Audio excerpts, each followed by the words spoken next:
Hi guys, இன்றைக்கி நம்ம பார்க்க போகிற ரெசிபி என்னென்னு பார்த்தீங்கன்னா தேங்காய் பால் பாயசம் தாங்க. இந்த தேங்காய் பால் வந்து எவ்வளோ ஹெல்த் பெனிஃபிட்ஸ் இருக்குதுன்னு நமக்கே தெரியும். சரி, இப்போது ஸ்கூல்லேருந்து குழந்தைங்க வந்துட்டாங்க, வந்த உடனே ஏதாவது ஒரு ஸ்நாக்ஸ் அந்த மாதிரி கேட்டாங்கன்னா திடீர்னு நம்ம எப்படி குவிக்காக ஒரு பாயசம் பண்ணி கொடுக்குறது அப்படின்னு பார்க்கலாம். ஸோ இதுக்கு தேங்காய் பால் நான் ஆட் பண்ணிக்கிறேன், அவ்வளோதான். ஸோ ஈஸியாக முடிஞ்சிடும் இந்த பாயசம். வாங்க அது எப்படி பண்ணுறதுன்னு நம்ம பார்க்கலாம்.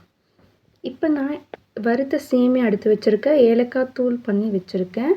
அண்ட் அதுக்கப்புறம் பார்த்திங்கன்னா ஜவ்வரிசியும் பாசிப்பருப்பும் நல்லா சும்மா லைட்டாக ரோஸ்ட் பண்ணி வறுத்து வச்சுருக்கேன். லைட்டாக ஹீட் ஆனால் போதும், ரொம்பலாம் ஹீட் ஆகி இதுவாகணும்னு ஒன்றும் அவசியம் இல்லை.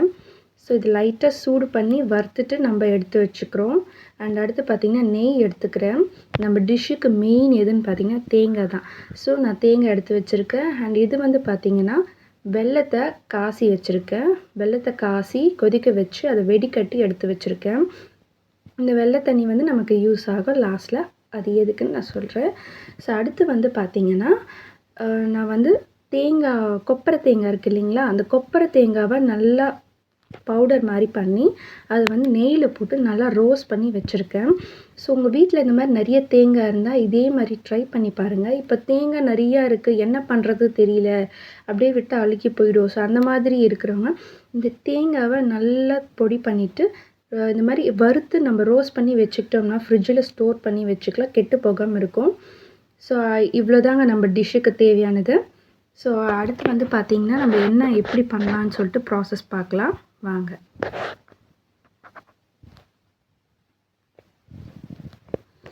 இப்போ நான் ஒரு குக்கர் எடுத்து வச்சுருக்கேன். அந்த குக்கரில் இந்த பாசிப்பருப்பும் ஜவ்வரிசி வறுத்து வச்சுருக்கு இல்லையா, ஸோ அதை போட்டுக்கிறேன். நம்ம வறுத்து வச்ச இதை ரெண்டுத்தையும் குக்கரில் போட்டு ஆட் பண்ணிவிட்டு இது கூட நம்ம தேவையான அளவுக்கு தண்ணி ஊற்றிக்கிறோம். தண்ணி வந்து ரொம்ப அதிகமாக ஊற்றுனீங்கன்னா விசில் வரும்போது ப்ரெஷரில் ஃபுல்லாக வெளியே வந்துடும். ஸோ அதனால் மீடியம் தண்ணி நீங்கள் தேவையான அளவுக்கு தண்ணி வச்சு அது ஒரு 4-5 விசில்ஸ் வச்சு நான் எடுத்துக்கிறேன். ஸோ இது வந்து நம்ம பாத்திரத்தில் போட்டு கொதிக்க வைப்போம், வெந்த பிறகு தான் நம்ம சேமியா ஆட் பண்ணி இவ்வளோ ப்ராசஸ் இருக்கும், அது வேகிறதுக்கு லேட் ஆகும். ஸோ இந்த மாதிரி நீங்கள் குயிக்காக விசில் வச்சு எடுத்துட்டிங்கன்னா ஒரு 5 மினிட்ஸில் உங்களுக்கு விசில் வந்துடும். ஸோ அந்த மாதிரி விசில் வச்சு எடுத்துக்கோங்க. இப்போ நான் தேங்காவை வந்து இந்த மாதிரி அரைச்சி பால் எடுத்து வச்சுருக்கேன். ஒரு 3 வாட்டி இது மாதிரி அரைச்சி நான் பால் எடுத்திருக்கேன்.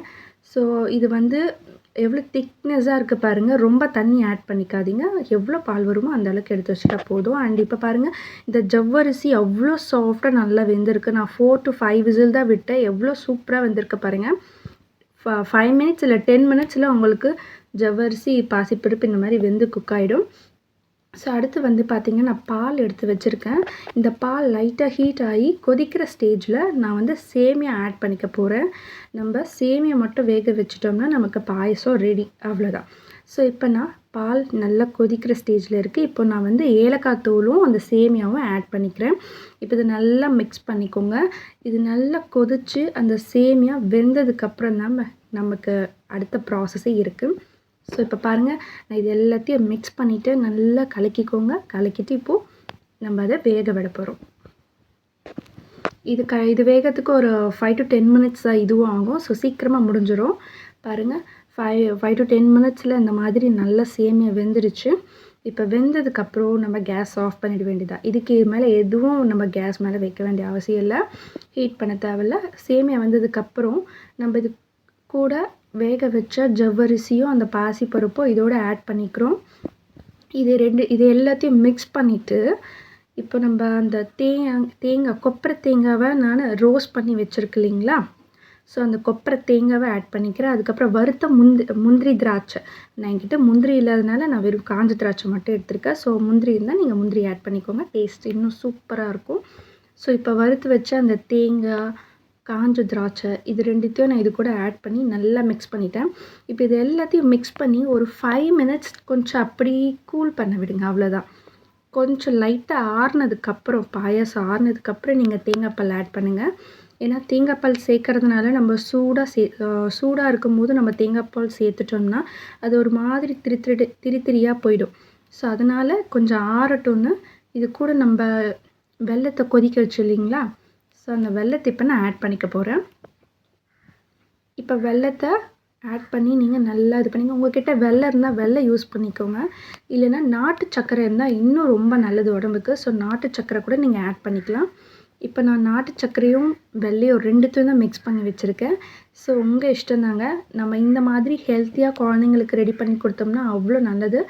ஒயிட் சுகருக்கு பதில் இந்த மாதிரி நீங்கள் வெல்லமோ இல்லை நாட்டு சர்க்கரையோ யூஸ் பண்ணி பயன்படுத்திக்கோங்க.